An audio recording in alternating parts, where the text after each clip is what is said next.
A man like you, and it's signed Martin Kirsch, President, Bonded Paper Corporation. Well, weren't you listening, George? Mm-hmm. Matter that involves millions of dollars, millions of people, a country I'm not at liberty to name. Doesn't that get a rise out of you? Well, Angel, I'm trying to suppose I'm the head of a paper company.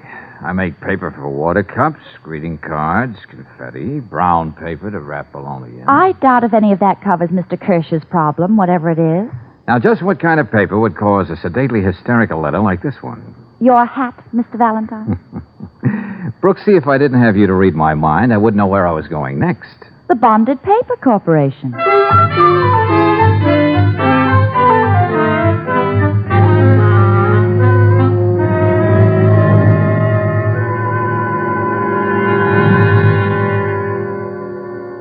I imagine you're more observant than most people, Mr. Valentine. Oh, well, Mr. Kirsch? On the way in, you probably noticed several men watching you and Miss Brooks very carefully. Yeah, I couldn't help it. I could feel their eyes boring into the back of my neck. Police, Mr. Kirsch? No, Miss Brooks. My own private guards. Oh, now, wait a minute. You've got me winging here.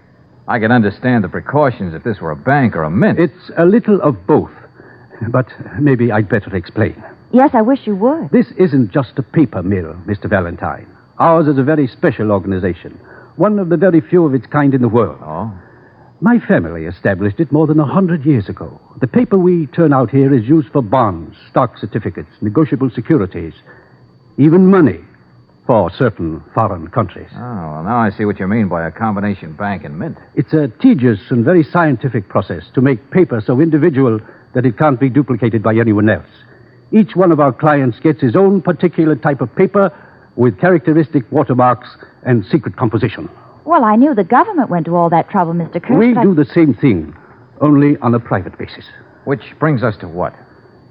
2 reams of paper, which can destroy the financial system of an entire country. What?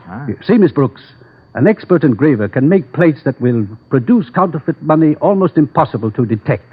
What they can't do is duplicate the paper. And despite the guards, 2 reams of this paper are missing, is that right? Yes. The first time in the history of our firm. Just how did it happen, Mr. Kirsch? That's what baffles us all. All the men here are craftsmen in their field. They've been carefully investigated, and they've been with us for years. I see. One day last week, a fire broke out in the loft building next to us. The Estrelita Candy Company. Naturally, there was quite a bit of commotion, firemen running in and out of here to get on the roof next door.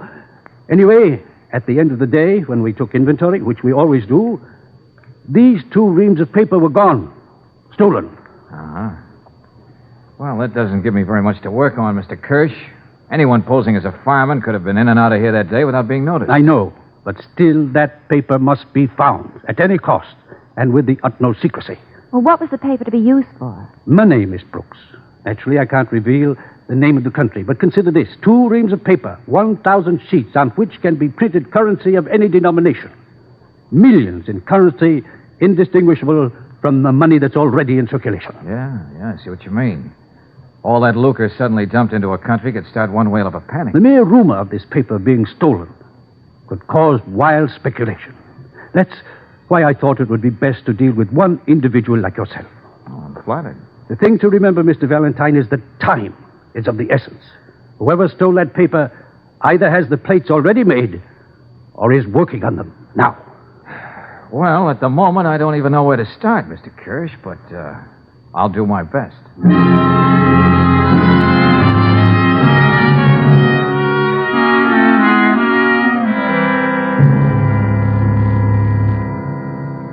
But Lieutenant Riley... Believe me, Lieutenant, I'd tell you more about this deal if I could.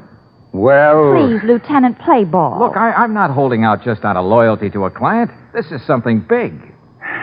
Valentine, if you talk me into a deal that's going to blow up in my face, I promise you it won't. Okay. The guy you'll need to work with you is Jigger Collins. Okay. Now, you think he knows all there is to know about forgers and counterfeiters?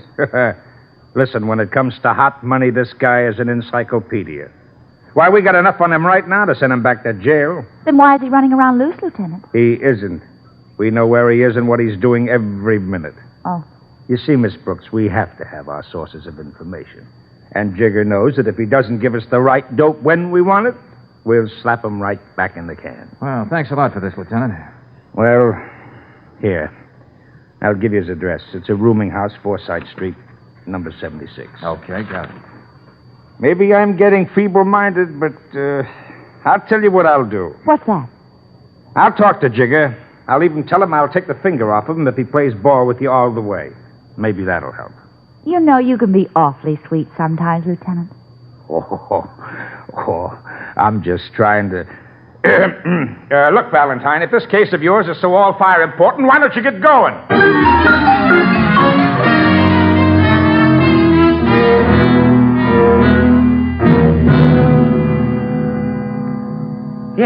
Yeah. I spoke to the lieutenant, Mr. Valentine. Yeah, Jigger? Yeah. Don't worry about me cooperating. I was waiting for a chance like this. I'll do anything to get those boys off my tail. Well, this is your chance, all right. Okay. Now, let me get this straight. Now, Valentine, you want to know who I'd think of first if you was talking about a big counterfeiting job. Yeah, that's right. Yeah, Fred Bigelow. Just like that. He makes the best plates in the business. Why, that guy... Hey, wait a minute. What is it? Bigelow's in town right now. Huh? I was wondering why. He ain't been around for years. Well. It might be just the lead we're looking for. Well, you've got to start somewhere, George. Jigger, you're going to introduce me to Bigelow. Huh? Are you not? Yeah, you're going to say I'm fresh out of jail. I'm in town looking for a connection. Yes, but who are you supposed to be? Maybe you can answer that, Jigger. Me? Who do you know just got out of stir? Somebody who wouldn't be in town right now. Somebody Bigelow wouldn't know. Friend.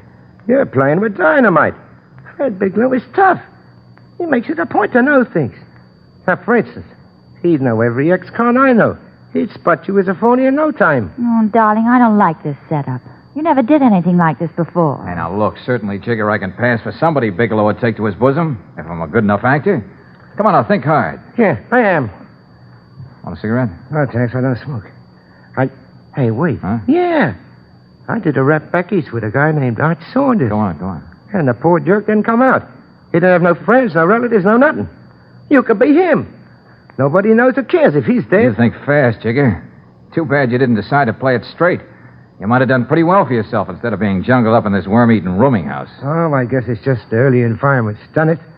That's what the psychologist in the jail always tells me. But are you sure you know enough about Art Saunders, Jigger? Bigelow would check, you know. I know everything about Art, lady. And what you don't know, I'll pick up at headquarters by teletype. I know. Even if I get you to see Bigelow, Mr. Valentine, you're going to have to walk light.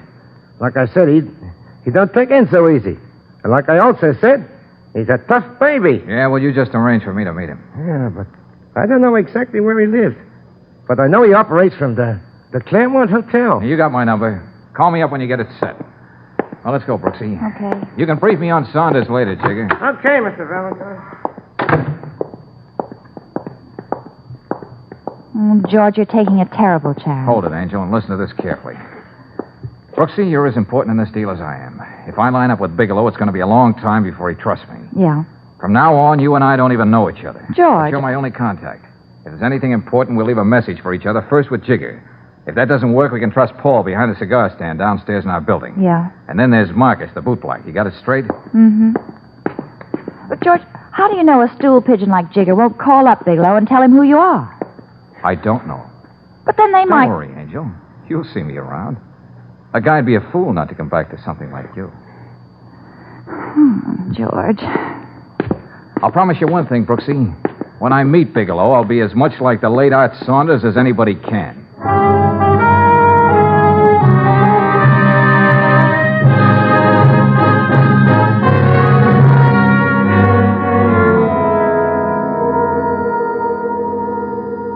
Jigger told me all about you, Saunders. Said I might find some use for you. Well, you know how it is, Mr. Bigelow. You get out in the free and you want to make some connections. Oh, sure. Saunders, meet a couple of the boys. How do you do? Hi. Ask him what he does so good we can use him. I'll get to that, Ubaldo. Well, I can handle myself pretty good. I don't dress too bad, and I can push queer money in the best of circles. That sort of makes me your kind of guy, don't it? Look, Mr. Bigelow, you said this was going to be a big deal and not too many people in it. All right, Eddie, all right. Yes, Saunders, I heard about the rough deal you got back there at Joliet. Joliet? Yeah. You got it wrong, Bigelow. I spent my time in Fredericksburg. Oh, yes. Guess I got it wrong. Well, I don't know, Saunders. Perez here, I mean your Baldo, handles the rod pretty well. Not that we ever needed, of course. Of course not. And Eddie's pretty fancy with his fists.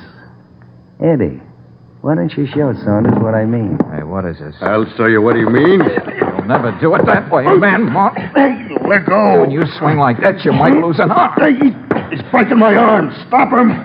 Stay out of this, you Baldo. What do you say, Bigelow? Let him go. Oh, my arm. Now, what do you say we stop kidding, Bigelow? Have I passed all your tests? Tests? Yeah, you tried to trip me up about the jail I was in. You had Eddie throw a punch at me to see if I reacted right. You checked and found out that nobody can do that to me without ending up with a broken arm. You satisfied, I'm Saunders?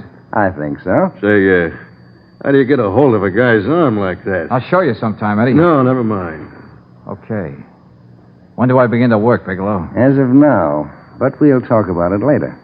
Meanwhile, move your stuff into Eddie's room. It's down on the 4th floor. Come on, I'll show you. Thanks, Bigelow. Thanks a lot. Bigelow, why do we need him? This is no strong arm job. Oh, we need him very much, Ubaldo. Why do you think I tested him?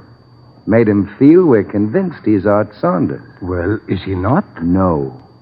You see, I know Art Saunders is dead.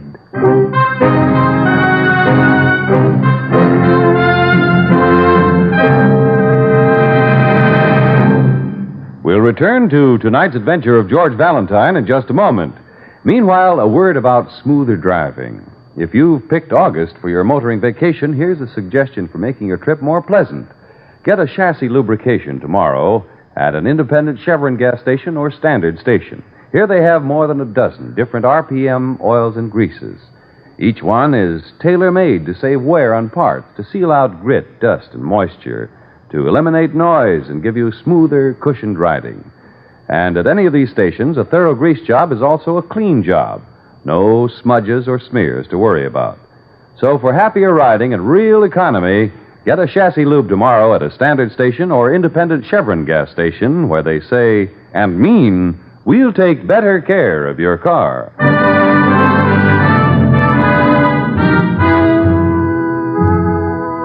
And now back to tonight's adventure of George Valentine, with George facing this situation. You're on the trail of 2 reams of paper, 1,000 sheets. Not important? Yes, but a foreign country happens to print its currency on this particular kind of paper. You find out that a tight little gang of counterfeiters is working on a big job. You worm your way in. You don't know it, but they've got you tabbed for a phony. Fortunately, the hulk of a man whose hotel room you share doesn't know that you're not Art Saunders. Yet. Let's have that again, Art. Oh, no, not Listen, again. I throw a right cross at you. Before I know it, I got my arm pinned up in back of me like this, huh? Yeah, that's right. You got it down, Pat. Nice room you got here, Eddie. Yeah, I like it. But the boss really lives in class. Yeah, I bet. He's got a penthouse at the Park Lane. Must be doing all right, huh? Say, Eddie, Huh?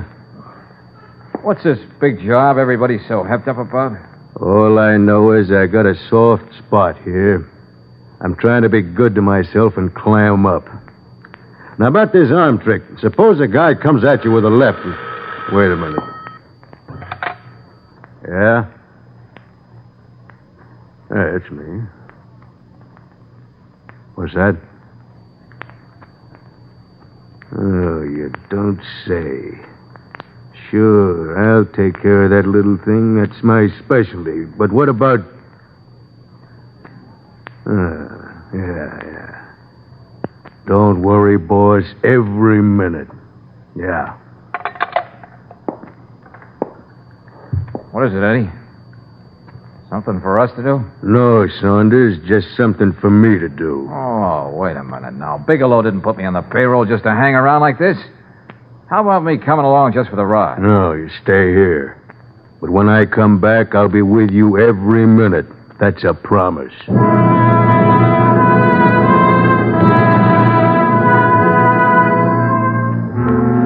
Miss Brooks, you say Valentine didn't leave word for you in any of those places he told you? No, and I'm beginning to get worried, Lieutenant. I'll tell you what you do. Try Jigger Collins again. If there's still nothing, then we'll decide what to do next.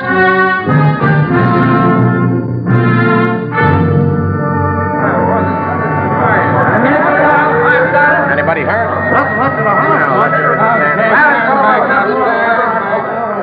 Mister! Hey, wait a minute, mister! Yes, miss? You live in number 76, don't you? There before this fire. I was the janitor. Well, have you seen Mr. Collins? No, and I ain't likely to. What do you mean? It was his room where the fire started, the poor man. What are you talking about? He was dead before anybody could get to him. The fire marshal said he must have fallen asleep with a lighted cigarette. Plain carelessness. But that couldn't have been it. Mr. Collins didn't smoke cigarettes, I know. Maybe it was a cigar then. But the way it ended was the same. The poor man.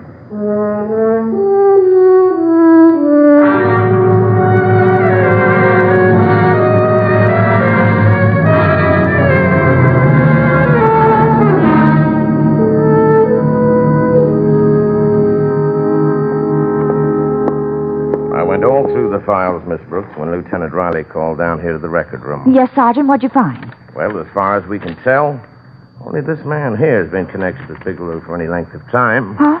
Well, let me see. Turner, Edward. Yeah, worst kind of a rat. Age 36. 1938 suspicion of arson. 1943 arson conviction, 2 years Folsom. 1946... That's his racket, Miss Brooks. Turner sets fire so nobody knows how they started. You know, for insurance and other reasons. Fire. That loft building. And now Jigger Collins. Huh? Then Bigelow must know about George. Oh, I don't get your meaning, Miss Brooks. Oh, I've got to find a way to warn him.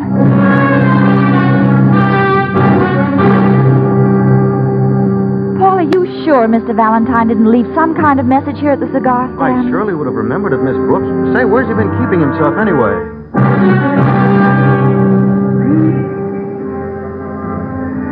Funny you asked me that, Miss Brooks. What do you mean, Marcus? Well, I was shining Mr. Valentine's shoes. Yeah? I kind of felt he wanted to say something to me, but there was a big, heavy-set man with him, so he didn't say nothing. Well, go on, Marcus. Of course, I didn't call Mr. Valentine by his name, just like he told me, so nobody said nothing. Well, when did they leave? Couldn't have been more than 15 minutes ago.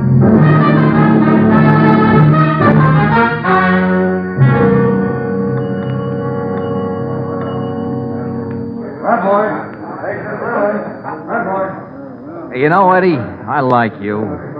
But there are times when a guy likes to be alone. I like you too, Saunders.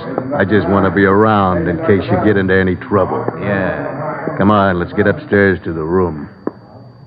Hey, incidentally, Eddie, what was the job Bigelow sent you on today? Oh, nothing much. Just gave a guy a hot foot all over. Huh? Oops!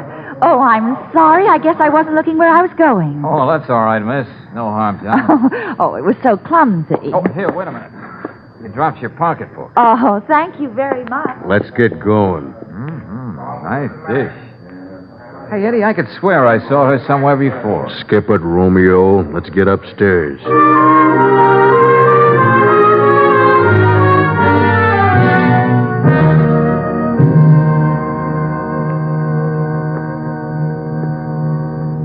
As I said before, Eddie, a fella likes a little privacy sometimes. Let's not go through that again. Well, it looks as though this is the only way I'm going to get it. Hey, what? That ought to hold you till I get you tied up. Come on now. Over with you, big boy. To get out of this, you'll have to be a Houdini. Now, let's see what we can find. Hey, what are you doing? Just giving you the once-over lightly, Eddie. See what I can find that's interesting. Who wised you up that we're onto you? Oh, just somebody I bumped into. The bim down in the lobby, eh? Miss Wallet. Since when do you use foreign money? What is it to you? A whole lot. Yeah, a very fancy bit of currency. President of the Republic right in the middle, flanked by the whole cabinet, medals and all. Manuel Flores, Juan Aguinaldo, Ubaldo Perez, Ramon Cordova and company. Okay, Eddie, start talking. You haven't forgotten Saunders' favorite persuader. Hey, wait. Only this time I'll break your arm. The stakes are that high. Take your hands off me. This is a little souvenir you picked up, isn't it? Isn't this the money Bigelow was printing on that stolen paper? Eddie, don't force me to... Yeah, that's the stuff. Oh, where is he making it? Come on, talk. In the basement of the building next to the paper company. You mean Estrella Candy Company? Where the fire was? Bigelow thought it would be his safest place. Holy Moses, now it gels. Bigelow had that fire started. That's how he heisted the paper. Hello, operator. Let me have police headquarters.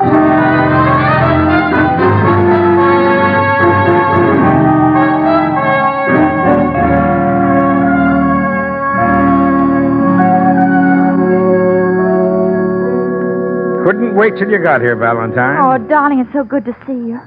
I was so afraid that gorilla with you saw me slip you that note. Say, what about Bigelow and the others, Lieutenant? Well, this is just how we found the place. Empty. Oh, you can't say they didn't work fast once they found out about me. Oh, I called Martin Kirsch. He'll be over here in a minute. This isn't going to make him very happy. Miss Brooks told me what this deal is all about, so I put out a general alarm for Bigelow. Yeah, he won't waste a minute trying to get out of the country with all that money. What was that in your note about Collins, Brooksy? Well, he's dead, George. There was a fire in his rooming house. He was murdered. It was Eddie Turner at his best. So that's what he meant. The hot foot all over. Lieutenant Turner is all bundled up waiting for you at the hotel. Sergeant. Yes, sir. Send a car over to the Claremont. Bring Eddie Turner in. Well, you did a good job on this case, Valentine.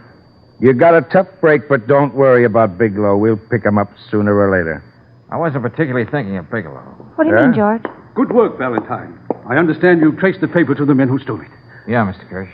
And to think it was right here, next door, all the time. I'm Lieutenant Riley, Mr. Kirsch. There's just one hitch. Hitch? Yes, take a look at these strips of paper here next to the press. Yes, that's our paper, all right. That's all that's left of the 2 reams, Mr. Kirsch.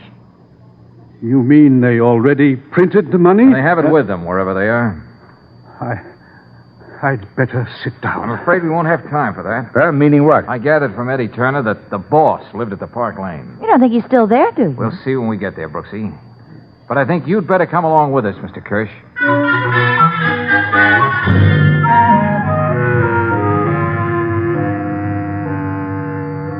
Oh, there's only one penthouse here at the Park Lane, isn't there, clerk? That's right, sir. Thanks, that's all I wanted to know. Who shall I say is calling? I really must announce it. Relax, friends, relax. This is the police. And you can let me have the pass key.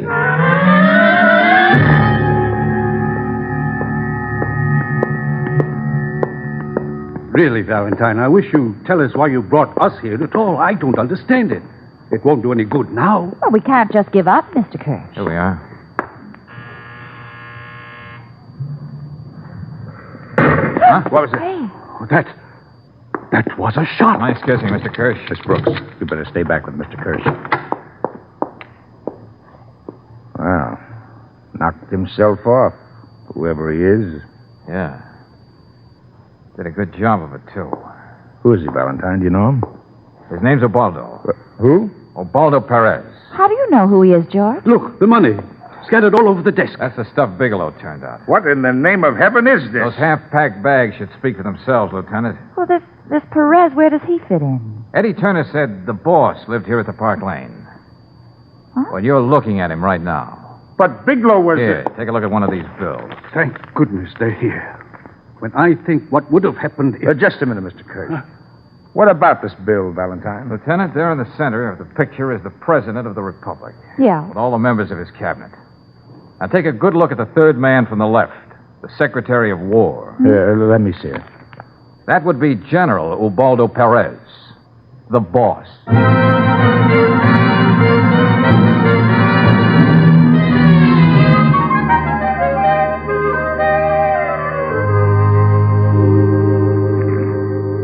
George, that Perez was such a little man to have such a big, fantastic scheme. Well, Napoleon was a little man, Angel, and Hitler was no giant. Yeah, but I still don't quite understand how he expected to pull it off. Well, it's not as complicated as it sounds. Perez was an exile for being overambitious.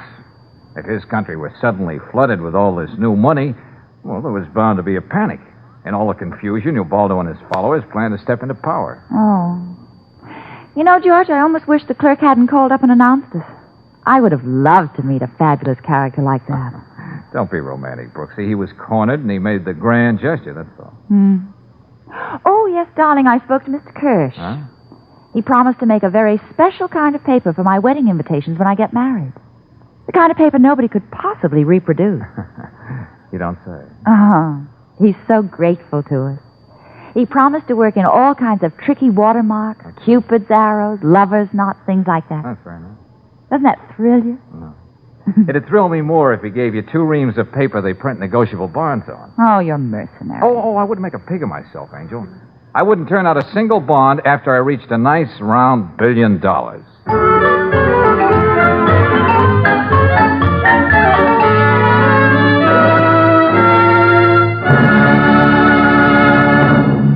Do you know why marching soldiers break step when crossing a bridge? To counteract the weight and force that comes from marching in rhythm. Atlas Tire engineers use the same principle to give you quiet running tires. By changing the frequency of brakes in the tread, they got rid of the hum. And quieter, smoother riding comfort is only one of the advantages you get with Atlas tires. 70 to 80 different compounds go into an Atlas tire for improved heat resistance, more mileage. Its deeper grooves and non-skid edges give you greater safety, too. Quick, straight stops, and it's a tire that sits right down on the turns. Also, with Atlas passenger tires, you get a written warranty. A warranty that's good at 38,000 Atlas dealers 7 days a week. So to give yourself safer driving with more comfort and more mileage, get grip-safe Atlas tires. Get them at your standard station or independent Chevron gas station, where they say and mean, we'll take better care of your car.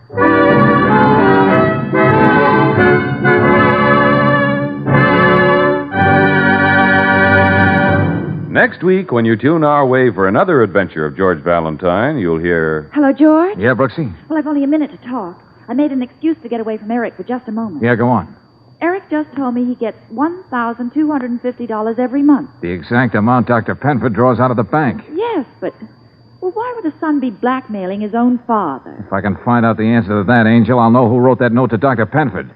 And maybe prevent a murder.